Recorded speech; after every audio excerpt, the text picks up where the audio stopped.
আবৃত্তি করছি দেবব্রত সিংহের কবিতা তেজ।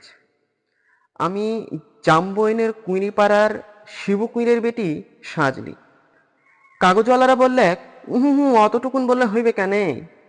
তুমি এইবারকার মাধ্যমিকে প্রথম, তোমাকে বলতে হবে আরো কত কিছু। টিভিওয়ালারা বললে, তুমি ক্ষেত মজুরের মাইয়া, তুমি কি করে কামিন খেটে মাধ্যমিকে প্রথম হলে সেটা তোমাকে বলতে হবে খুলে।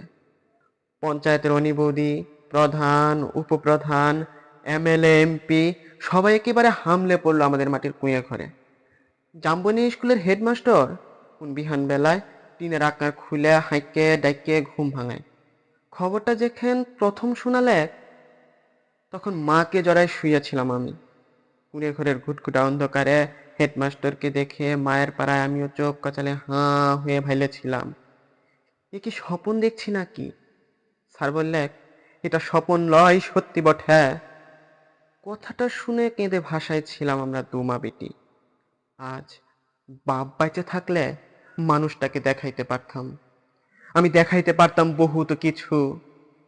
আমার বুকের ভেতর যে তেজাল সঞ্জা বাতিটা জ্বালিয়ে দিয়েছিল মানুষটা, সেই বাতিটা আজকে কেমন আমাদের কুঁড়ে ঘরকে আলো করেছে সেটা দেখাইতে পারতাম। আপনারা বলছেন বটে, কথাটা শুনতে কিন্তু খুব ভালো।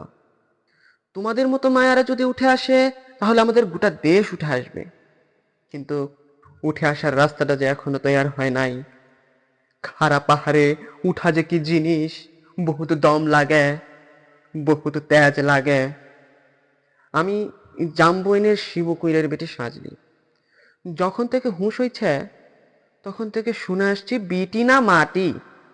ঠাকুমা বলতো, পরের ঘরে হিসাল ঠেলবে তার আবার লিখা পড়া। গায়ের বাবুরা বলতো, তুই কুঁড়ি পাড়ার বিটি ছেলা, তোর কামিন খাটা ছাড়া গতি কি? বাপ বলতো, দেখ সাজলি, মন খারাপ করলি তো হেরে গেলি। শোন, যে যা বলছে বলুক, এসব এক কানে সিমহালা আরেক কানে বাহির কইরা দিবি। তখন বাবুপাড়ার কচিল দেঘারা ঘরে কামিন খাটতক মা। ক্ষয়রোগের তাড়াশে মায়ের গতরটা ভাঙে নাই অতটা। মাঝে মধ্যে জ্বর টর আসতো। জরাইল্লা মা চুপচাপ এগলাতে তালাই পাইতে শুয়ে থাকতো। মনে আছে, সে ছিল এক জার কালের সকাল। রোদ উঠেছিল ঝলমলানি, ঝিঙা ফোলা রোদ। আমি সে রোদে পিঠ দিয়ে গা দুলায় পড়ছিলাম ইতিহাস। ক্লাস 7-এর সামন্ত রাজাদের ইতিহাস। দেগড়া গিন্নি লুক পাঠাইছিল বার কত। মায়ের জ্বর, সে তারা নাই শুনতে চায়। আমাদের দিদি বুড়ি তখনও বাইচে। কুলতলায় বসে ছেঁড়া কম্বল মুড়ি দিয়ে পিড়ি ফুঁকছিল বুড়ি। শেষ কতক বুড়ি সেদিন পড়া থেকে উঠায় মায়ের কাজটুকুন করাইতে পাঠাইছিল বাবু ঘরে। পুরনো ফটক গেরা উঠান, অত বড় দালান, অত বড় বারান্দা সব ঝাড় ফাড় দিয়ে সাফসুক্ত করে আসছিলাম চললে। দেগুড়া গিন্নি নাই ছাড়লে এক গাদা এঁটা কাটা জুটা বাসন আমার সামনে এনে ধরিয়ে দিলে। বললুম, তোমাদের ঝুটা বাসন আমি ধুতে নাই পারবো। বাবু গিন্নি সে কি রাগ! কি বললি? আরেকবার বল দেখিনি। যতটুকু মূল হয় তত বড় কথা।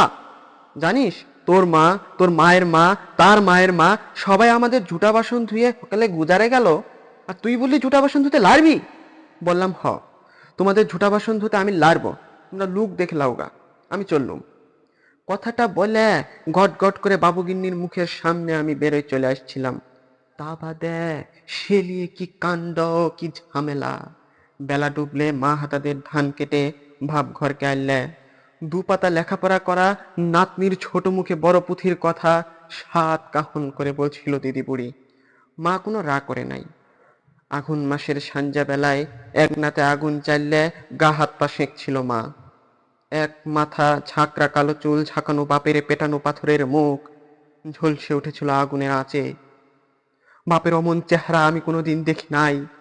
বাপ সেদিন মার দিদি বুড়ির সম্মুখে আমাকে কাছে ডাইকে মাথায় হাত বুলায় গম গমা গলায় বলেছিল, যা করেছিস বেশ করেছিস।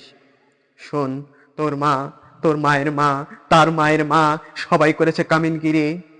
বাবু ঘরে গতর খাইটাই খাইছে, তাতে হয়েছেটা কি? এই কথাটা মনে রাখবি, তুই কিন্তু কামিন খাটার লাই জন্মাস নাই। যত বড় লাট সাহেবই হোক না কেন, কারো কাছে মাথা নোয়াইয়ে নিজের তেজ বিকাইবি নাই। এই তেজটুকুর লাগে লেখাপড়া শিখাইছি তোকে, তা না হলে আমাদের পাড়ার হতভাগা মানুষের ঘরে আর আছেটা কি? আমি জামবনের কুইরিপাড়ার শিমু কুইরের বেটি সাজলি। কয়েকবার সেই ক্লাস সেভেনের কথা বলতে যায় কাগজওয়ালা টিভিওয়ালার সামনে এখন কি যে বলি। তাল পাতার রদ দিয়ে ঘেরা গোবর পাতার একলাতে লুকের এখন লুকাকার। তার মাঝে বাঁশি বাজায়, জিপ গাড়িতে চাপে আগু পিছু পুলিশ নিয়ে মন্ত্রী আইলেক ছুটে। কোথায় সাজলি কুইরি, কোথায়? বলতে বলতে বন্দুকধারী পুলিশ নিয়ে সুজা আমাদের মাটির কুঁয়ে ঘরে। হেড স্যার বললে, প্রণাম কর সাজলি, প্রণাম কর। মন্ত্রী তখন পিঠ চাপটালেক।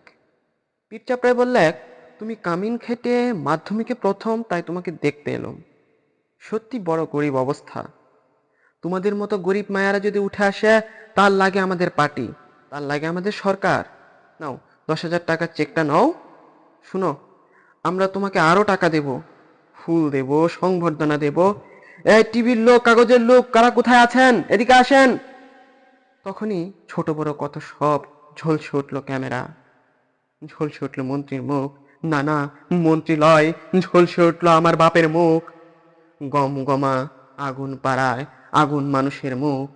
আমি তখনই বলে উঠলুম, না না, এই টাকা আমার নাই লাগবে এক। আর আমাকে যে ফুল দেবেন, সংবর্ধনা দেবেন, আরো দেদার টাকা তুলে দেবেন, তাও আমার নাই লাগবে এক। মন্ত্রী তখন ঢোক গিললেক। গায়ের সেই দেখরা গিন্নির বড় বেটা, সে এখন পার্টির বড় নেতা। ভিড় ঠেলে সে আসলে, ভিড় ঠেলে সে এসে বললে, কেন, কি হয়েছে রে সাজলি? তুই তো আমাদের ঘরে কামিন ছিলি, বল তোর কি লাগবে, আমরা কি করতে পারি বল, তোর কি লাগবে সেটা খুলে বল। বললাম, আমার পাড়ায় শয়ে শয়ে আরো অনেক সাজলি আছে, আরো শিবু কুইরের বেটি আছে গাঁ গ্রামে। তারা যতদিন অন্ধকারে পড়ে থাকবে, তারা যতদিন লেখাপড়ার লাই কাঁদে বুলবে, ততদিন কোনো বাবুর দয়া আমার নাই লাগবে, ততদিন কোনো বাবুর দয়া আমার নাই লাগবে।